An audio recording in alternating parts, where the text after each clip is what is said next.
حضرت امام علی علیہ السلام لوگوں کو درس اخلاق دے رہے تھے تو حضرت امام علی علیہ السلام نے ایک شخص کو دیکھا۔ اس شخص نے پرانے کپڑے پہنے ہوئے تھے اور وہ پرانے کپڑوں کو دیکھ کے اس کو چھپا رہا تھا۔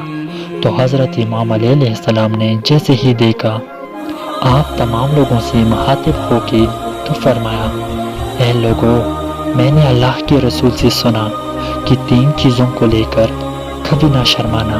جب تمہارے جسم پہ پرانے کپڑے ہو تو کبھی نہ شرمانا، کیونکہ پرانے کپڑے انبیاء اور اولیاء کی نشانیاں ہیں۔ پرانے کپڑے انسان میں تکبر کو ختم کرتے ہیں اور انسان کی روح کو طاقتور بناتے ہیں۔ دوسرا، غریب دوست پہ کبھی شرم محسوس نہ کرنا، کیونکہ میں نے اللہ کے رسول سے سنا کہ اکثر وفادار دوست غریب ہوتے ہیں۔ اور تیسرا، بوڑھی والدین پہ کبھی شرم محسوس نہ کرنا۔ جو انسان بوڑھی والدین پہ پیار کرتا ہے، ان کی خدمت کرتا ہے، تو آخرت میں یہی ایک عمل اس کی جنت میں جانے کے لیے کافی ہے۔